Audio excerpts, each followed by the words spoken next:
ये रिश्ता क्या कहलाता है सीरियल देखने के लिए हमारे चैनल को सब्सक्राइब करें। आज का एपिसोड अरमान के इंस्पेक्टर से मायरा को थाने ले जाने से रोकने की कोशिश करने से शुरू होता है।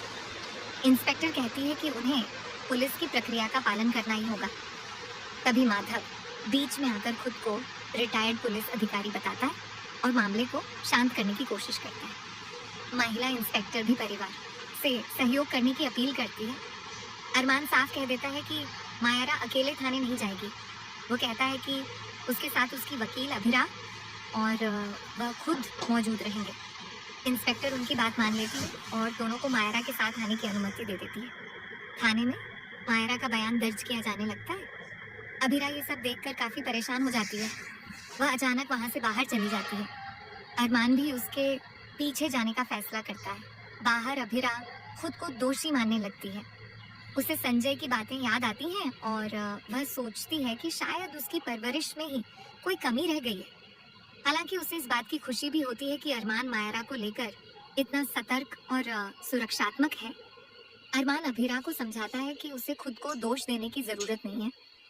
अभिरा उससे कहती है कि अगर उसके अंदर गुस्सा है तो उसे बाहर निकाल देना चाहिए ताकि दोनों अपना ध्यान कबीर को ढूंढने पर लगा सकें। गुस्से में अरमान एक डंडा उठाकर दीवार पर मार देता है और अपनी भड़ास निकालता है। अभिरा उससे पूछती है कि क्या अब उसका गुस्सा थोड़ा कम हुआ। अरमान कहता है कि दमानी परिवार लगातार उसके परिवार को परेशान कर रहा है और वह यह सब देखकर खुद को रोक नहीं पा रहा।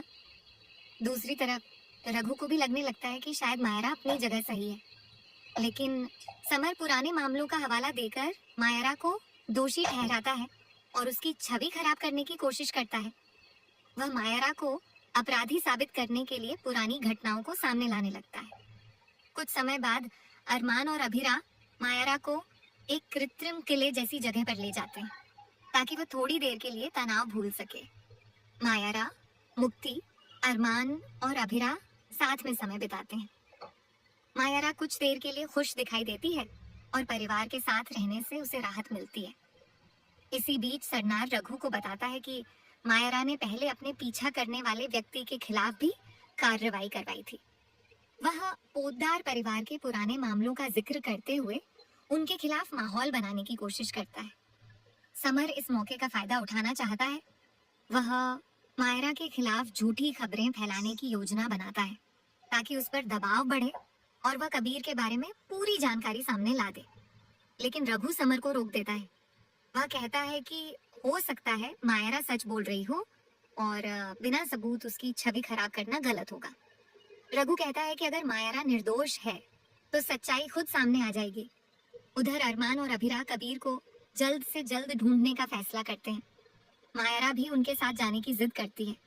मुक्ति उसे रोकने की कोशिश करती है, लेकिन मायरा कहती है कि कबीर उसकी वजह से मुसीबत में है और वह उसे अकेला नहीं छोड़ सकती। मायरा मुक्ति से भावुक होकर कहती है कि या तो वह उसका साथ दे या फिर उसे कबीर को ढूंढने जाने दे।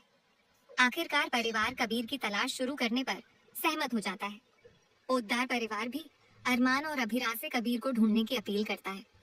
मायरा, मुक्ति, अरमान और अभिरा मिलकर अलग अलग जगहों पर कबीर को खोजने लगते हैं। मायरा लगातार परेशान रहती है और खुद को कबीर की हालत के लिए जिम्मेदार मानती है। तलाश के दौरान मायरा अचानक बहुत बेचैन हो जाती है। वह नंदिनी और रघु की कार के सामने पहुंचती है और अचानक बेहोश होकर गिर जाती है। रघु और नंदिनी उसे संभालने की कोशिश करते हैं। वहीं विद्या को पता चलता है कि मायरा और मुक्ति घर पर नहीं है। वह अरमान और अभिरा को इसकी जानकारी देती है। दोनों घबरा जाते हैं और मुक्ति को खोजने निकलते हैं। कुछ देर बाद उनकी मुलाकात मुक्ति से हो जाती है। दूसरी तरफ रघु और नंदिनी मायरा को इलाज के लिए अस्पताल ले जाने की कोशिश करते हैं।